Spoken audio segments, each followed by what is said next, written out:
Assalamu alaykum. Kitap o'qish munbiriga xush keldingiz. Hozir Farhod Tursunning Arqa ko'cha nomli romanini davomlashtirib o'qiymiz.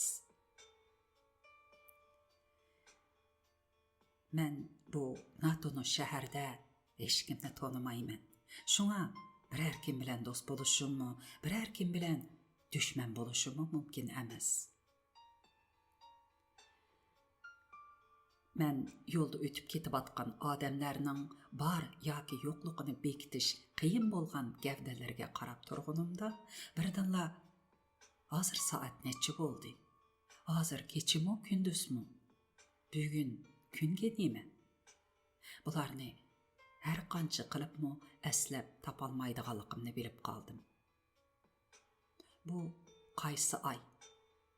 Men buni da emas, hatto bu yilning qaysi yil ekanligini bilmayotdim. Idrokim bara-bara g'uvolishib, vaqt tuyg'umni yo'qotgan edim. Hozir qaysi asr?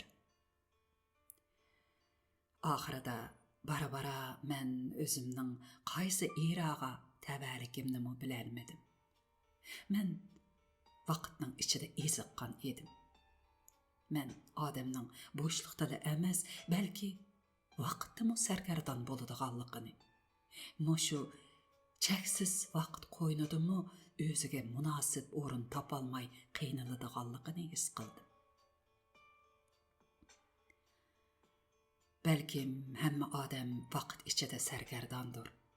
Balkim kishilarning o'zini tava deb qaraganlari faqatla bir xil taqlidiy qiyos bo'lib, vaqtning asli shakli va o'lchami ularning taqlidiy belgilab olganlari bilan zodila o'xshamaydigandir. Vaqtning aslidagi shakliga nisbatan kishilarning uni kun, oy, yil va asrlarga bo'lib hisoblashi bolalarcha o'yindir balkim. Xuddi bir faylasuf odam tafakkur qilsa, Tangrining kulgisi keladi deganidek. Men shu vaqtning taqlidiy shakli haqidagi qarashda boshqalar bilan o'rtoqlashib turib, uni tamoman qabul qilgan holda, shu umumlashgan o'lcham bo'yicha o'zimning qaysi vaqtda turayotganligimni bilmoqchi bo'ldim. Lekin hatto shuni bilolmadim. Men odam bo'lganligim uchun faqat kishilar o'ydirib chiqqan shu vaqt uqumini qabul qilib, o'zimning tavallik talabimni qondirib, tasalli tepishga majbur edim. Lekin shu tap vaqt birdilla g'oyib bo'lgandek yoki men texi vaqt borliqqa kelmagan davrda turayotgandek qilardim. Oyoq izlari bilan to'lgan qog'ozdagi sonlar ichida eng oxirgi qordagi son 4 xonaliq son edi. Men shu tapda dal shu sonlarni izlamoqda edim. Qo'rning beshidagi son barcha sonning kelib chiqishi, hamma narsaning boshlanishi, shundaqla hamma narsada aks etadigan son edi.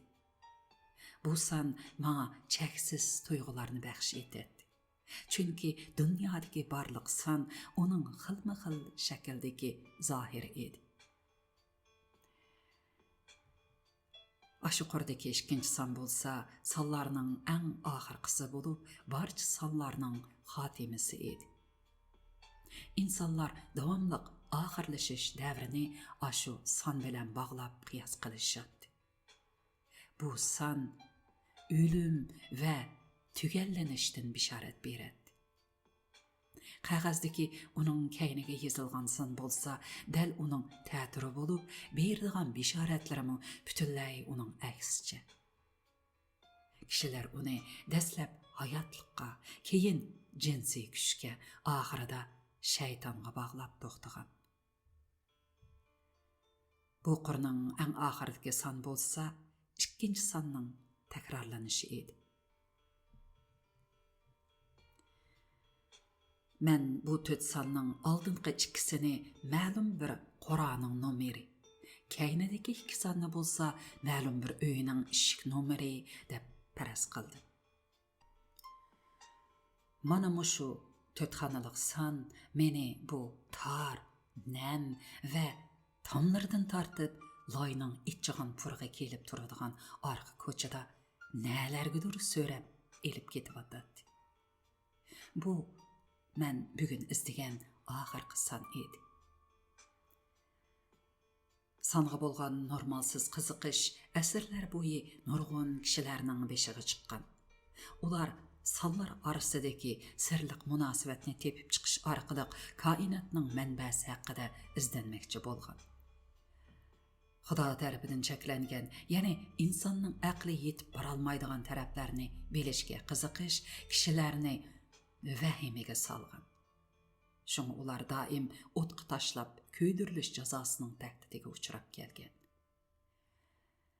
Mening tasavvurimda yana dunyodagi o'tqa tashlab o'ldirilgan nurg'un perixonlarmi son bilan bilishib, sonlar ichidagi sirliq bog'lanishlarni tepib chiqish orqali taqdirining o'rinlashtirishidagi maxfiyatliklarni tepish ko'ydi bo'lganligi uchun o'tqa tashlangan.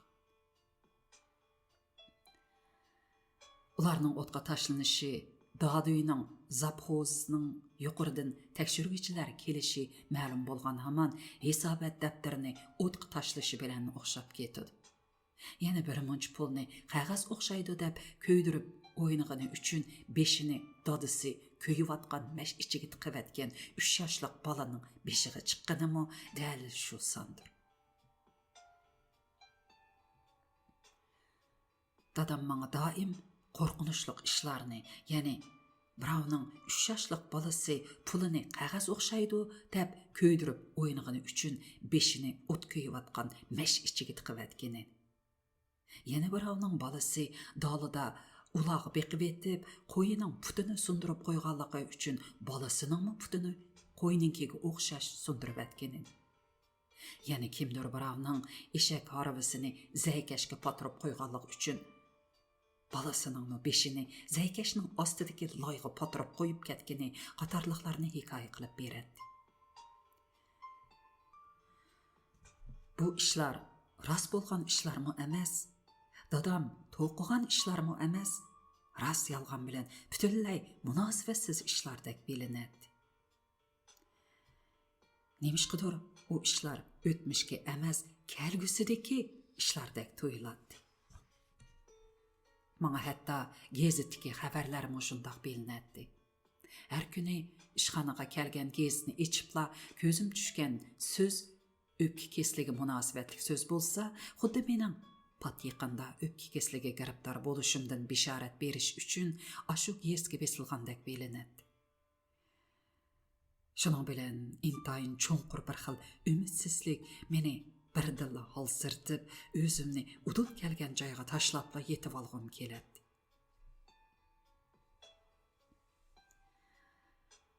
Atrofdagi kishilar tuman ichida ig'ir kasalga giribdor bo'lgandek lo'mshuydi. Ularning ichida faqat putiga cho'lib kelib qolgan oyiqi to'xtamasdan palaq-puluq ovoz chiqarib, oldidagi egiz bo'yliq odamning qadamiga yetisholmay, qadamlarini kuchining bericha ildamlatishga tirishib ketayotgan bir o'smir menda bo'lakchi ta'sir qoldirdi. To'liq yetilmasdilla baldur tug'ilib qolgan yoki opasining suti to'xtab ketib, oziq yetishmay cho'ng bo'lganda ko'rindigan bu boladan yo'l so'rg'im kelib qoldi. Lekin men tamoman xatolashgan edim. Chunki uning asyodi oldidagi odamga yetishib mengishda tursa, to'xtab mening savolimga javob berishi mumkin emas edi. U men og'zimni ichib bo'lg'icha yenimdan tezlikda o'tib ketdi. Faqat uning yenimdan o'tganda qoldirgan shamili bir hozog'icha tenimni shurkandirib, meni o'rab turgandan keyin asta-asta tumanning so'g'iqi bilan bir gavdaga aylanib g'oyib bo'ldi. U bolaning cho'ng kelgan oyoqlarini so'rab menishi bir haza ko'z oldimdan ketmadi. Oyoqning so'rilishidan chiqqan ovozga xeyli uzoqcha quloq selib turdim.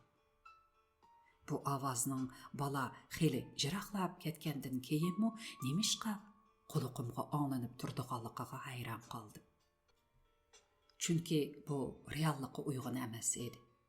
Balkim ancharoq bo'lmagan joydagi ashu ovozga o'xshaydigan boshqa bir ovoz anglanib tursa, men u ovoz bilan aralashtirib olgandimi?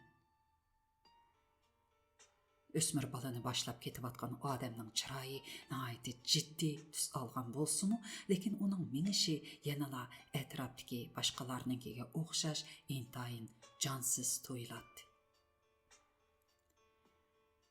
Men o'zimga dalmudal keladigan kiyimni kiyadigan kunlarning keladiganligiga ishongim kelmaydi. Doim akamdan oshgan kiyimlarni kiyatdim. Üstümdeki kiyimning oshgan kiyim ekanligini boshqalarning bilib kelishidan ansiraydim. Lekin kishilar uning menga cho'ng kelganiga qarabla buni bilib elib, zaharxandalik bilan uning akamdan yoki dadamdan qolganligini surishtiradi. Bunun ichida menga eng og'ir keladigini, uydagilar hatto ba'zida mening gacha ochamning kiyimlarini ancha-muncha qo'lida o'zgartibla menga kiydiradi. Men uning kiyimini kiysamla o'zimni uningdek gacha bo'lib qoladigandek his qilardim. Uni badaniga tor kelib, kiyishda qiynalganda amalsiz salmayla yurishga majbur bo'lgan kiyimlari qattiq siqib, uning ovozini chiqarg'izmayotgandekla tuyuladi. Chunki men bir necha qitim uning bir narsalarni deb jo'ylayotganligini anglab qolgan edim. Men buni onun kiyimlerini selib etib yatqanligidan bo'lsa kerak deb o'ylagan edim. Shunga uni ashu patmay qolgan rangi o'ngan kiyimni selib atsila gap qila olaydi deb ishonatdim. Keyin men maktab eshig'i toshganda meni cho'nguyib o'z yolg'iz yota oladigan bo'ldi deb ayrim uyga chiqaravatgandan keyin ochamning ovoz chiqarganligini zodila anglab boqmadim.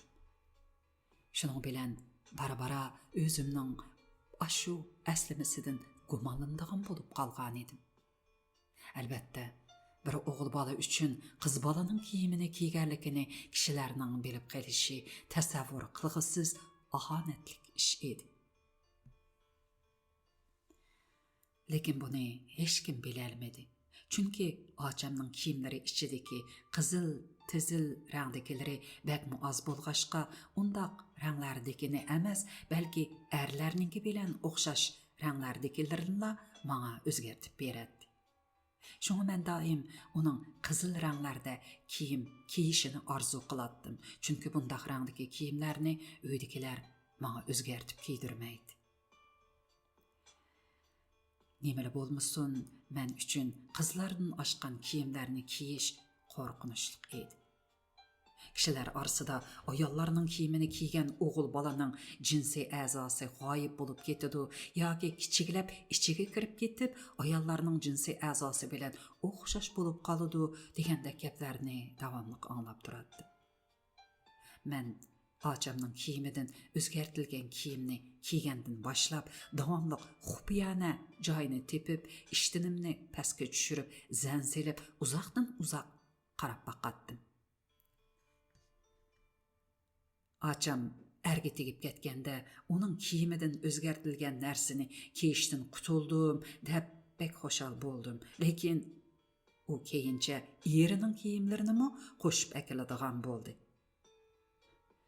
Yot bir odamning tenining chili puraqi kelib turgan kiyimini kiyish menga texim ig'ir keldi.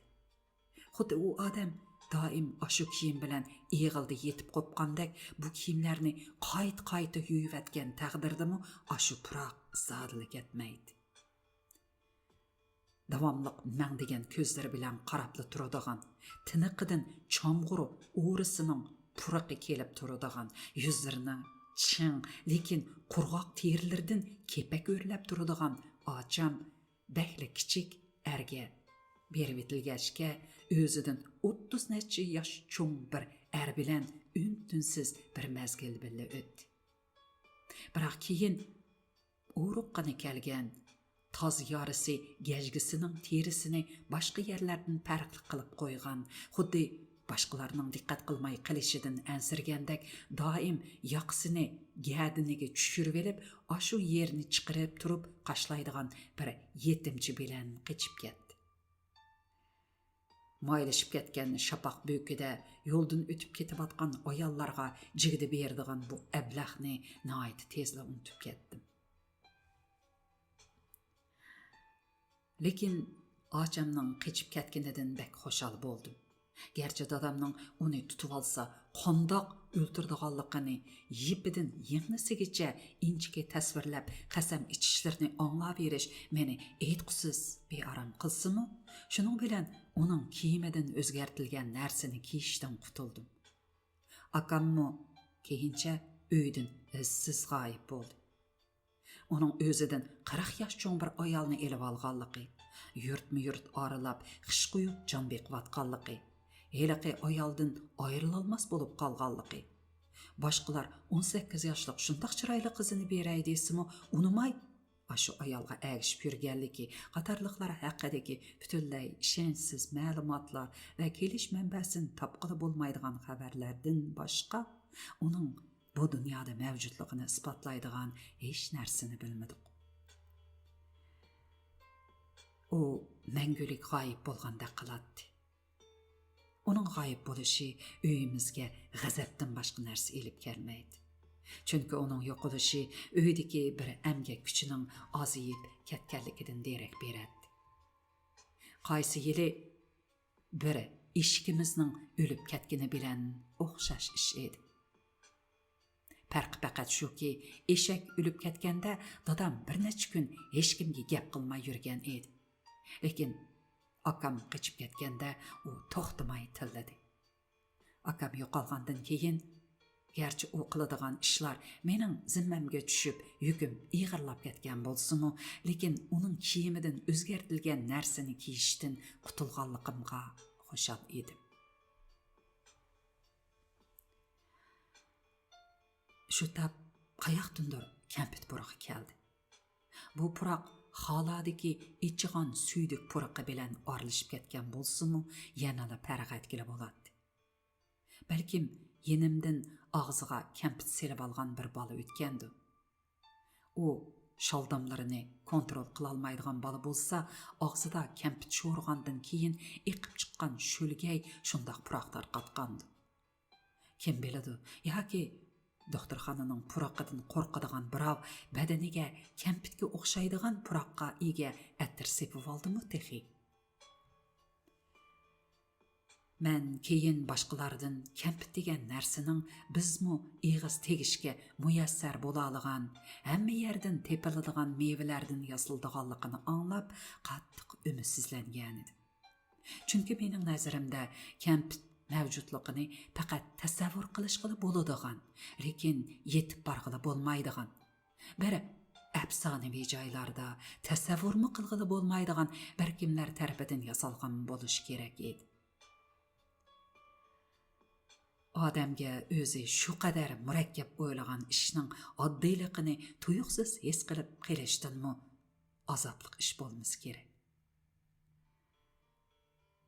Men shu tab doktorxonada hatto odam teniningmi xuddi bir qonchoqning ishki qismidagla oddiyligini his qilmoqdiman.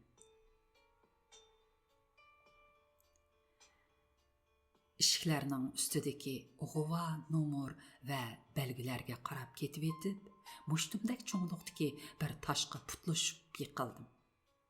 Qo'lim muzdek yerga qattiq tegib, olqonlarimga nimalardir chaplashdi. O'rnimdan turishimg'ila olqinim xuddi mashga yiqib olgandek ko'yishdi. Boshqalar ko'rib qolgandimi deb atrofimga qaradim. Balkim bir necha odamning mening yiqilganimni ko'rib, paraqlab kulib ketishini ko'rmoqchi bo'lgandimi? Lekin yenimdan o'tib ketayotganlarning qatqan chiroyida hech qanday o'zgarish yo'q. Ko'zlarimi aslidagi nishonda edi. Shuning bilan ko'chaning ro'shan bo'lmagan kirish eg'izidan 10 putim bilan otlab kirganligimni esladim.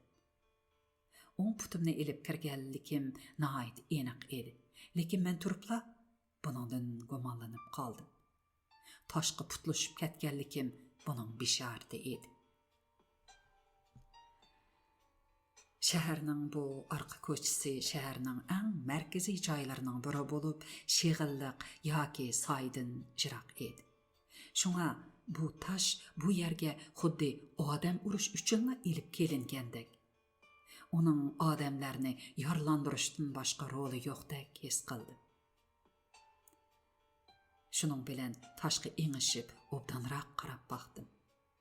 Toshning bir tarafi ho'l edi.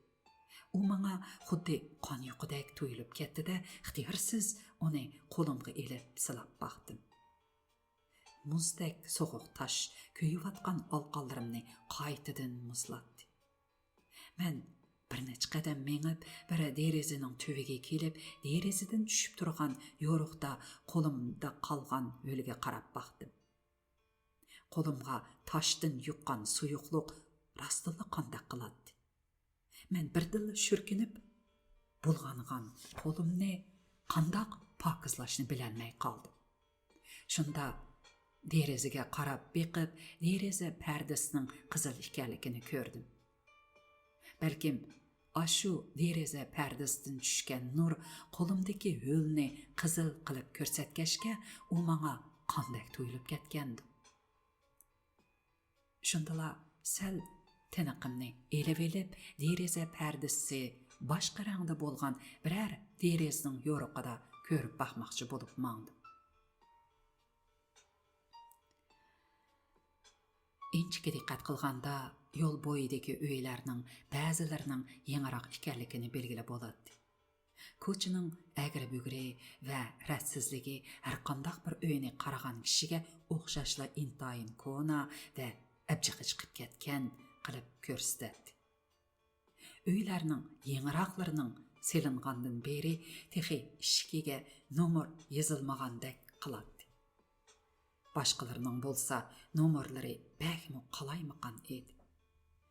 Ba'zilari qizil sirda yozilgan bolsa, ba'zilari ko'k sirda yozilgan. Ba'zilarining nomeri tunikiga uyulgan. Ba'zi sonlar cho'ng yozilgan, ba'zilari kichik yozilgan edi. Hatto ba'zilari yeziqchilab yozilgan. Bulardan shu sonlarning o'xshamagan vaqtlarda yozilganligini, har qitim qayta nomer bekitilganda qalaymaqanlashib borganligini faraz qilish qiyin emas edi. Men har bir eshikning beshiga inchga nazar selib, u yerdagi nomerni hech bo'lmaganda nomerning iznasini bo'lsa-mu tepib o'qishga tirishdim.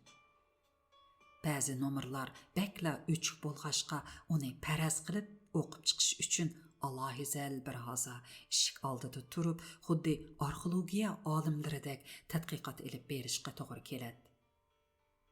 Lekin biror uyning eshigi oldida uzoqdan uzoq turish kishilarda xuddi oshi uyga kirib bulonchilik qilish uchun tayyorlanayotgandek yoki o'g'irlikqa kirish uchun atrofni kuzatayotgandek ta'sirot berishi mumkin. Shunga bir uyning oldida bek uzoq qarashdan saqlanish kerak deb o'ylaydim. Ba'zi eshiklarga shuncha qarabmi, oxiri natijasiz qaytatdim. Bu dunyodan izsiz g'oyib bo'lgan qadimki biror qavm qoldirgan yeziqdek ulardagi sonni faraz qilib chiqmoq mumkin emas edi. Men o'zimni qadimiy qabristonlikqa kirib tekshirish elib berayotgan ekspeditsiyachidak. Bu ko'chani bo'lsa bosh oxiri yo'q bir qabristonlikdek his qilardim. Men izlagan ashu sonni nomer qilgan uyni bu ko'chadilla emas, barliq tarixiy davrlardanmi axtirayotgandek qilardim. U bo'lsa barliq vaqt va barliq bo'shliqning hech yerida mavjud emasdek qiladi. Yot eriqtikilarning qabristonligi odamda paydo qilgan qo'rqinish bilan tuman paydo qilgan gangirash meni bu yerdan tezroq ketishga undaydi. Lekin men u uyni topmasam bo'lmaydi. Ashu uyni tepib ijara elishni Yenidən icara alğan aşı öydə bir kim bolsunmu kişilərinin çıraylarını görməy, avazlarını anlamay, yalğız yetib g'eyriplikning payzini sürüşkə aldıraydı. Mən izləvatqan aşı öyni nemişqə mana ijarga beridu deb oylığınımni özüm bilməymi. Xudu o yerdə bir kim meni saqlab turğandek. Mening kelishimni kutib, nurg'un ijara olg'uchilarni quruq qo'l qaytirgandek. Bugun tepib o'rinlashib olmasam, u uyni ijaraga elish fursati ikkinchilab menga nasib bo'lmaydigandek his qilmoqda edim.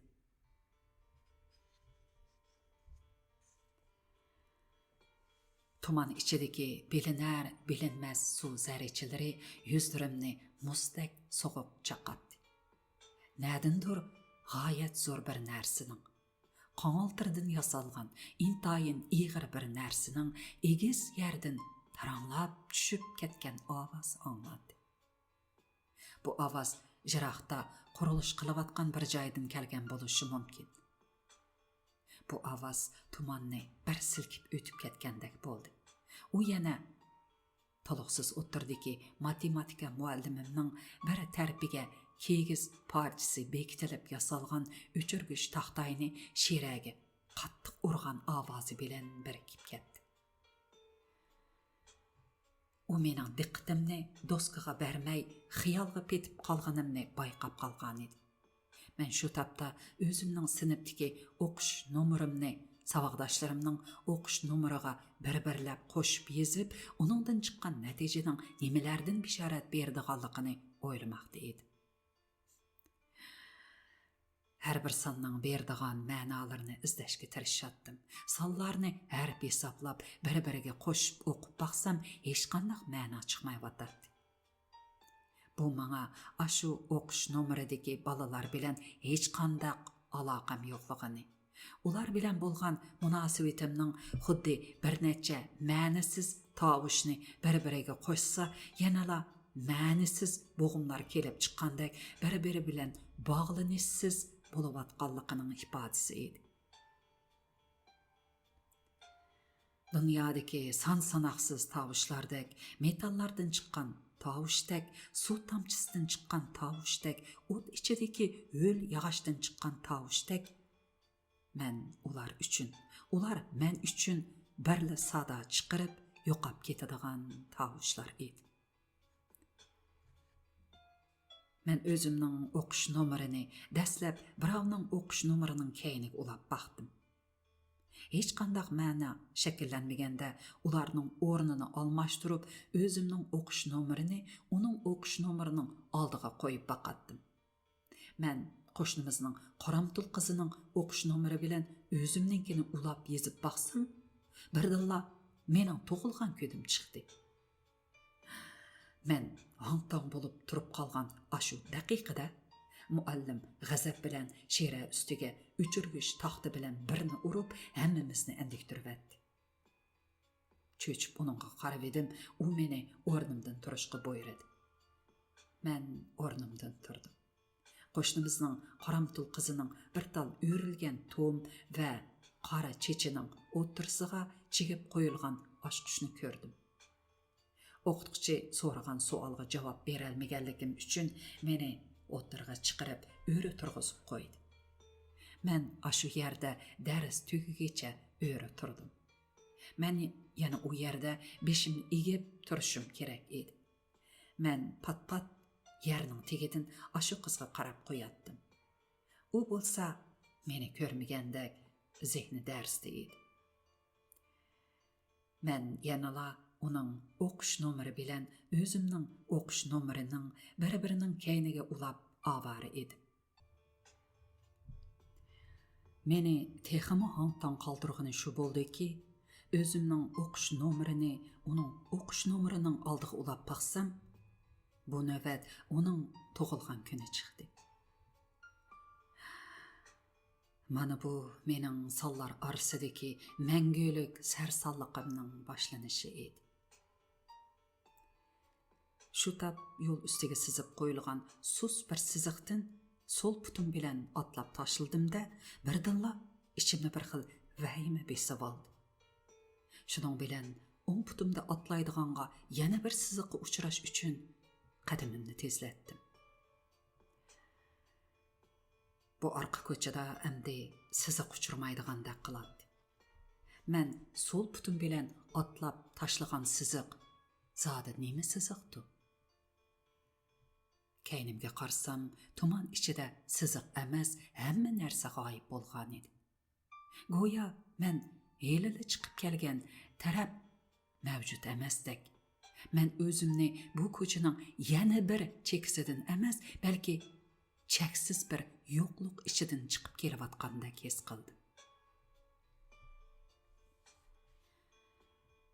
Ishik beshidagi nomerlarni izlab, kishilarning ishiklarining oldida uzoq tursammi, birarsi gap qilmadi. Lekin men ularning ruxsatisiz turayotganligim uchun o'zimni aybli his qilatdim. Xuddi ularning ruxsatisiz, ularning yalang'och tenini o'g'irliqcha kuzatayotgandek bir xil jinoyat tuyg'usidan qutulolmayotdim. Bu yerning bir yo'l ekanligini, shunga bu yerda qanchalik tursa hech kimning bir narsa deyish huquqi yo'qligini o'zimga askartib, o'zimni rag'batlantirmoqchi va vujudimdagi qo'rqinishni neri qilmoqchi bo'lardim. Lekin yanala andishlardan xoli bo'lolmaydim. Chunki u faqat har qanday odam mangsa bo'ladigan yo'l. Lekin tursa bo'lish bo'lmasligi to'g'risida hech qanday o'rtaq tonish yo'q. Yo'l degan so'zning ma'nosi turish bilan emas, balki mengish bilan bevosita munosabatli. Nimala bo'lmasin, yo'lning har bir bo'ligi o'xshamagan oilalarning oldi bo'lib, ishik oldi degan so'zni aytganda, uning oldiga aniqlovchi qilib bir egidorning ismini qo'yishga to'g'ri keladi. Chunki egidorning ismi qo'yilmasa, u reallikda mavjud bir joy emas, balki faqat bir abstrakt so'zga aylanib qoladi.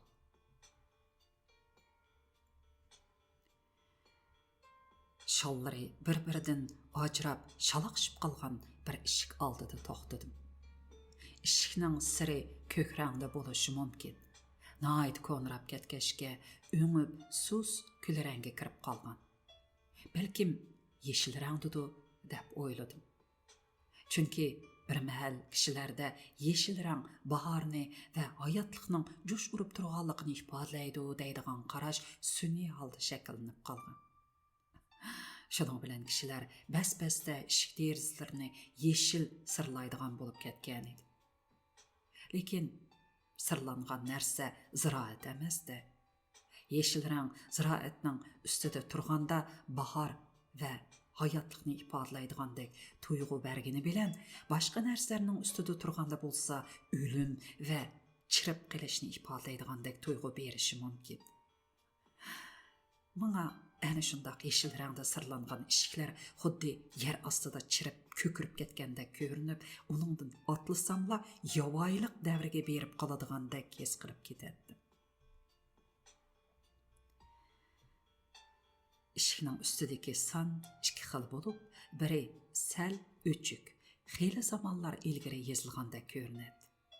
Yana biri sal yangi bo'lsa-mu, xat yozganda sir iqib xatning asli shakli buzilgan edi. Shunga bu ikkilasini o'qish qiyinga tushadi. Oldidagi son 3 xonalik bo'lg'ashqa uni o'qimadim. Chunki u sonning xonasining ozliqidan uning bu ko'chada uylar azroq chog'da yozilganligini faraz qilish qiyin emas edi.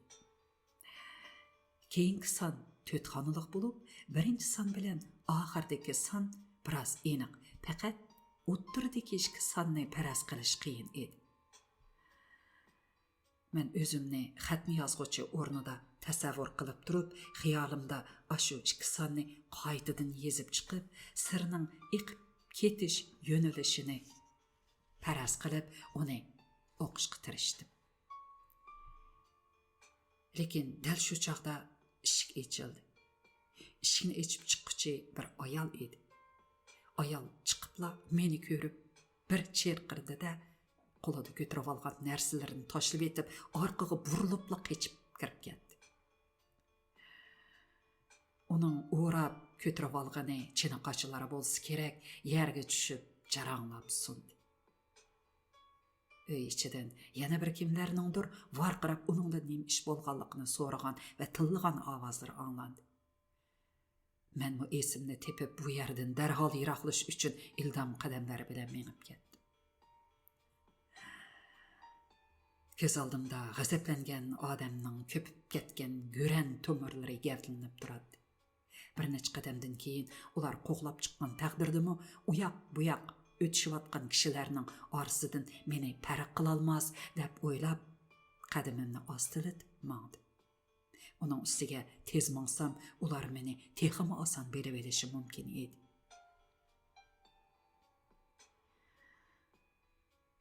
Tuman uyushayotgan vujudimga qo'rqinish tuyg'usidek tarqalmoqda. Nihoyat tez qadam bilan mang'ashqa ikkilar cho'ng yo'lga chiqib qoldim. Bu arqa ko'chaga xato kirib qolmagandiman deb o'ylab, bu yerning zodi men izlagan yer yoki emasligini muqimlashtirish uchun atrofdan belgi izlab qaradim. Yo'l og'zida hech qanday yo'l belgisi yoki bu yerning ismi atalgan viveskani uchratqili bo'lmaydi.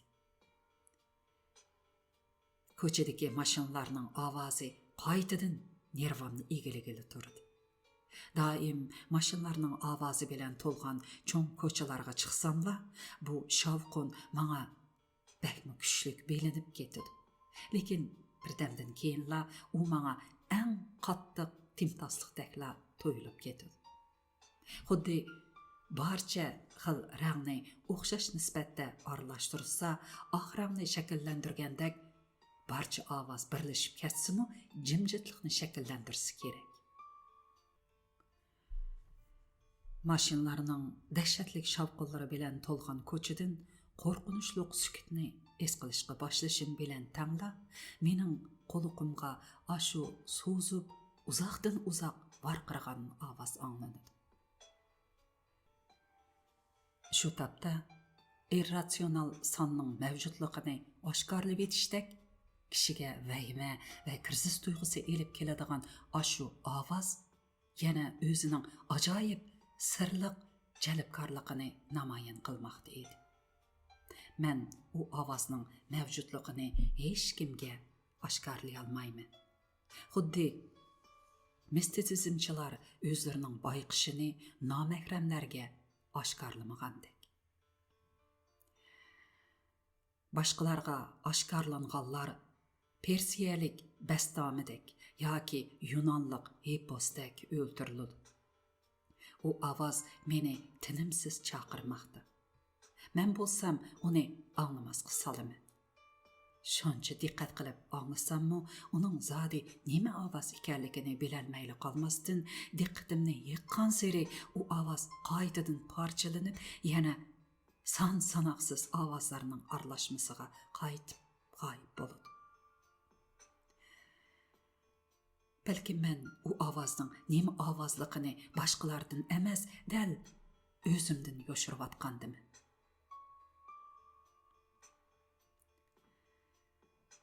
Men bu shaharga yo'lga chiqqan vaqtimda mashina qo'zg'alib uzoq o'tmayla, mashina motorining ovozi ichida ashu ovozni his qilib, rostini birsi chaqirayotgandek bo'lsa kerak deb o'ylab, sho'pirning uni mig'iniga qo'ymay mashinani to'xtatqizib, pastga tushib qarab baqqan edi.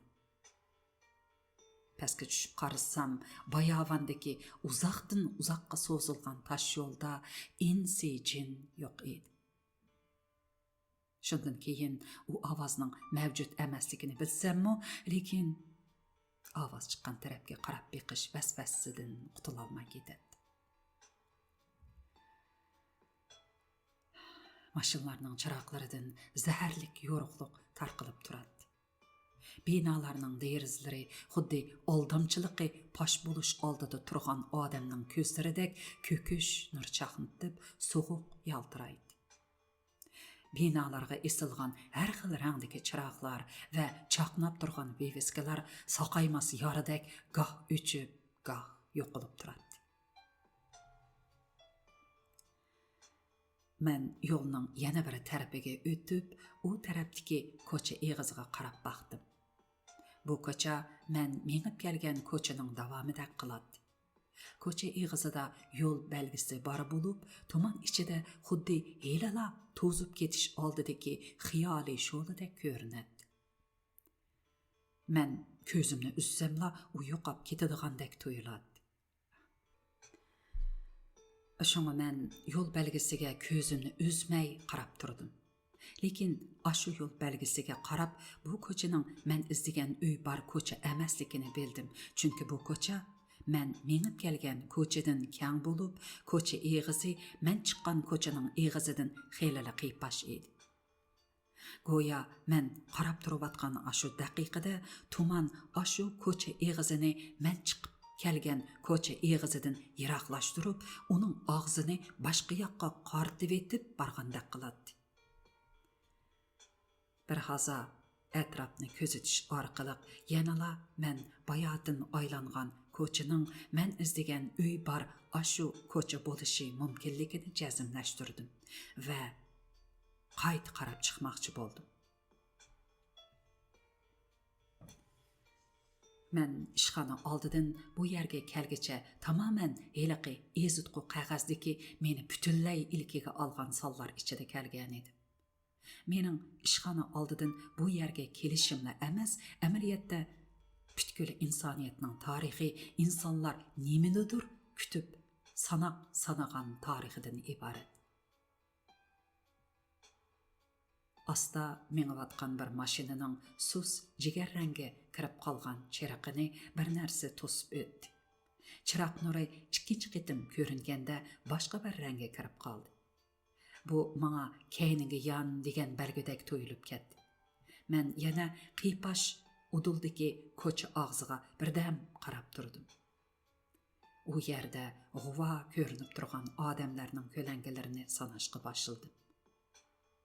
U yerdan chiqqan odamning 9-si er bo'lib chiqsa, keynimga yonaman, ayol bo'lib chiqsa, udulmangaman deb bekitdim. 9-chi qitim chiqqan kishi yiqilib kelib edi, uning bir qiyri bovay ekanligi ayon bo'ldi. Aşı ko'chaga qaytib kirdim. Bugun qonadigan joy yo'q edi. Men orqamga o'rilgan aşu daqiqada his qildimki, bu ko'cha bo'lsa xuddi ichirqab ketgan bola yotqudek kishilarni yutmoqda. Men bu notanish shaharda hech kimni tonimayman. Shunga biror kim bilan do'st bo'lishimmi, biror kim bilan dushman bo'lishimmi mumkin emas. Hürmetlik anglarman qayrindoshlar. Bugungi o'qishimiz mush yergacha bo'lsin. Davomiga qiziqsanglar, diqqatinglar kelar qitimliq programmamizda bo'lsin. Mikrofon oldida Nuriya Rahman. Kirishtirgan muzikani Dilfuroz G'ani ishlagan. 2023-yili noyabr janba. Aman bo'laylik.